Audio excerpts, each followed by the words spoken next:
Okay, so we've got to talk about what's going on as Donald Trump is trying to basically make his TV show Hunger Games, Squid Game, and get us all to fight each other.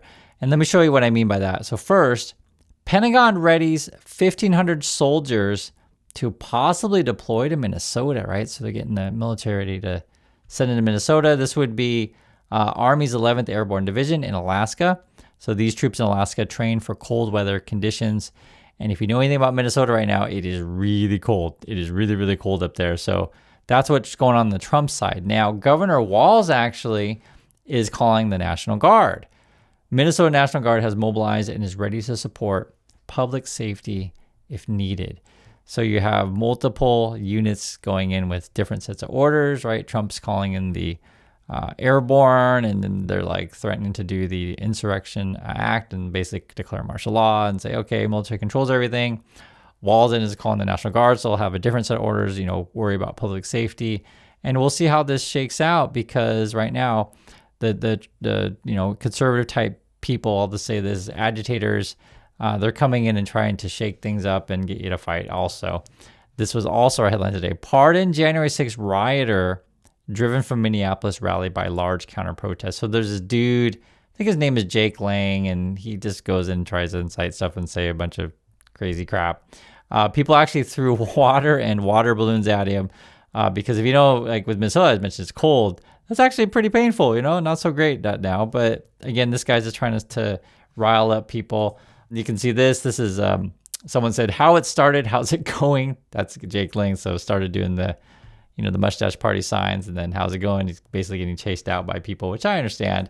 There he's right here. This is the local news, Minnesota Star Tribune. They say, right-wing influencer Jake Lang is stuck in a window recess against Minneapolis City Hall. He's soaked with freezing water after counter-protesters hold water balloons at him. And I'll just say this, guys. There's more of us than they are of these crazy racist people. I don't know what else to say. I mean, it's just the Jake Lang, listen a little bit of this and you'll see. H-O-T-T-O-G-O, these are Nazis gotta go. Let me introduce you to Jake Lang. He is a far-right agitator. He's a January the 6th insurrectionist. He's a Holocaust denier and a wannabe Florida senator. And he likes to pull stunts like this. Will be burning Qurans, standing up against the Somali invasion of Minneapolis, the immediate deportation of Ilhan Omar, and the arrest of the scammer Tim Walz. Come join. You get the idea. So he'll just go in and just cause chaos. He only gets 10 to 11 supporters on his side, and then the massive crowds come and protest, right? And so they're just trying to instigate something. There was, again, water balloons and stuff like that. I think there was a lot of scuffles going, stuff like that. And then basically got chased off as people were yelling at him and such. I'll just fast forward. You get the basic idea. This causes a skirmish. Honestly, they're trying to rile up something. There's like a Nick Sorter dude that does this kind of stuff also. It's the same stuff. They just go in and just, inflame people. He ultimately does get chased out though, which I'll show you a bit here. And there he goes. He's on his way out. And then he's going to claim that, these are all dangerous people, etc. I'm just showing you what it is. Already the Benny dude, he's like, oh, we got to call the military, and I'm calling the military. No, seriously, that's the Benny dude. Benny's going to claim that the Jake dude was stabbed. I didn't read any reports of that. So that's Benny. He's trying to, again, start something. So that's essentially then Trump will call in the military or whatever. Let me show you this. Now, the reason why I'm showing this is Lara Trump, and she has music videos, stuff like this. You're like, why are we switching from Jake Lang to Lara Trump? I just want to show you who these kind of people are. One way to describe it is if we go into this Trumpy world, right, of people who just want attention to rile people up, they'll do that, or they'll sing really bad songs. And this is basically, to me, a representation of corruption. When you just have a bunch of unqualified, talentless people, hogging the spotlight. So here's another example of it. This is the Lara Trump. She's married to Eric Trump, if you don't know, and she has a show on Fox News. So I guess people are posting this video today. I guess she's filming some sort of music video or something like that. And if you want to listen to her sing and stuff, you can. I'll just say this. It's as bad as you think it would be. It really is. And I'm frank, guys, I can't sing either at all. I'm not a pop star. It's not something I could do. But this again represents the kind of world that Trump wants. He wants to have all these like incompetent, untalented lackeys fill the cabinet, fill government positions, and I guess fill our airways, be on Fox News and all of our music, which if you run a society like that, it's not sustainable. No one wants to listen to this nonsense.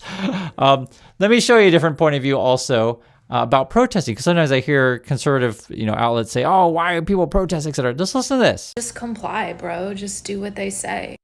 Just tell them where you saw the fugitive slave, dude. That's the law. You have to tell them. Yeah, of course I'll tell you that my neighbor is on the Underground Railroad. Of course I'll give you that information. You told me to. I'm gonna comply. Just wear the star, dude. Just put it on your clothes. Just get on the train and move to the ghetto, dude. Like, you're gonna just comply. They told you to. Just put your hands up and get out of the car and get on the ground and crawl towards them. Just comply. Just follow their orders. Just go to Vietnam, dude. You got drafted. What do you mean you're gonna say that you have bone spurs? You got told to go to Vietnam. Just comply, dude.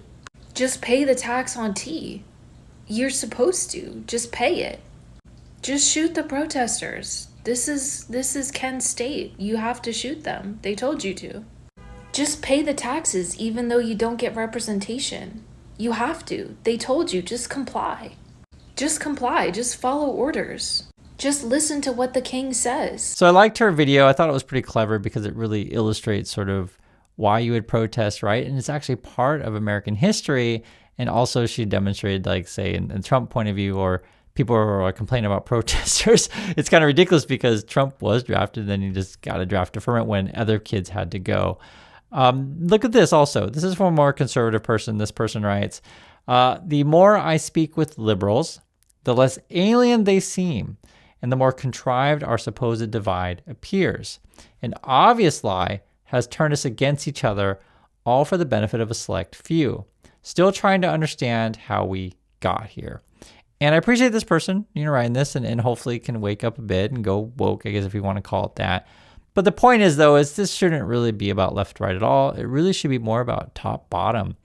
People like Elon Musk, people like Donald Trump, right? The billionaire class, they basically just want us all fighting each other. They want all the regular people just fighting each other. So we ignore that, Musk and those people basically corrupt the system and then force us to listen to Lara Trump's songs and force us to drive a Tesla that falls apart. And that's what corruption looks like. Just put it in the most simplest terms.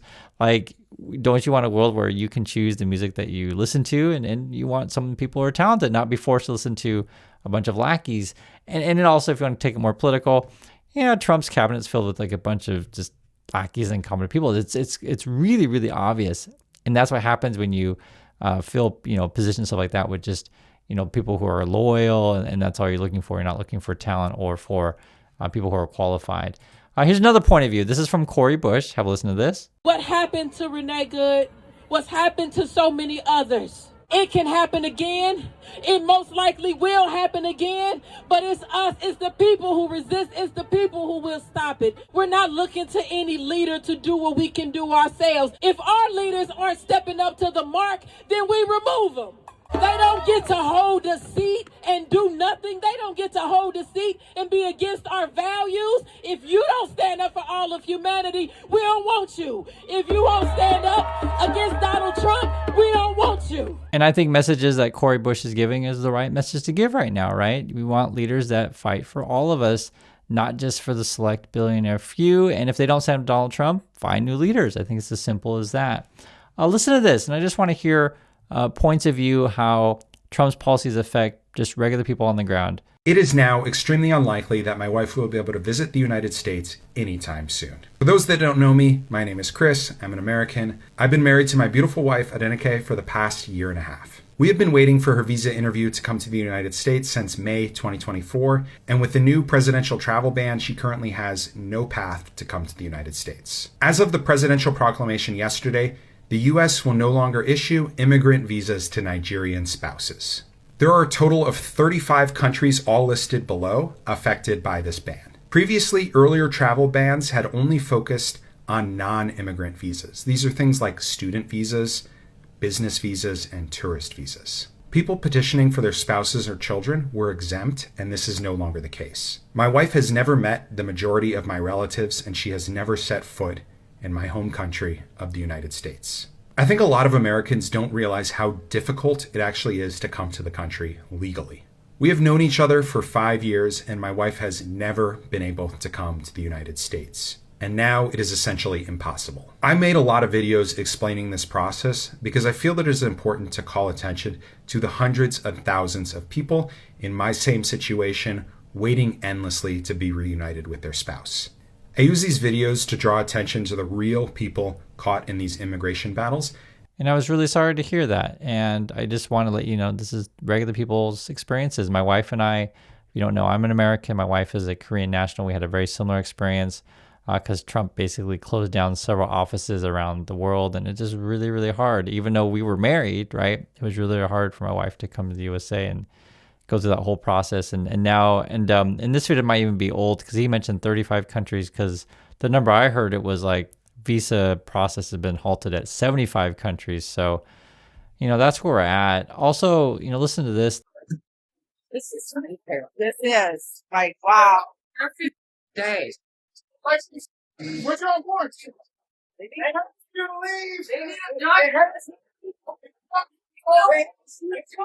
Take off your mask. Take off your mask.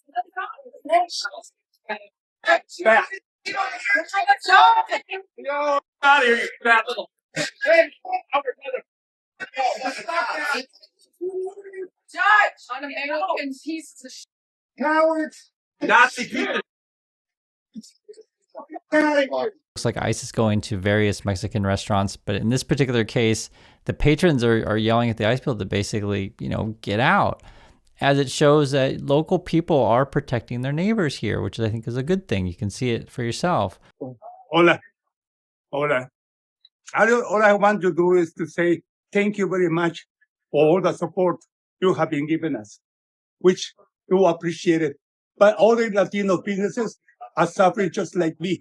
Please help every single one of them the most you can. I just feel bad what's happening to us. This situation is bad for us. But everybody needs help. Everybody. All the Latino businesses are suffering right now with this situation. Please help us out. We want to business. And we will serve you the best we can, like we always been doing. And thank you very much for understanding. I hate to be sentimental, but this situation, God, I don't know why. See, it's like this. But all I can tell you is thank you. I don't have no words to say thank you, because you've been so big support for me these days. And thank you very much. And please, give business to other Latino businesses, not just me. Thank you. And those are just local people saying, hey, we just want to do business. And I think there's a lot of people out there. And I just want to be clear, it's not just Latino businesses, any businesses in your community. Support your neighbors, right? ICE is just trying to shut everything down. Trump wants us to all fight each other.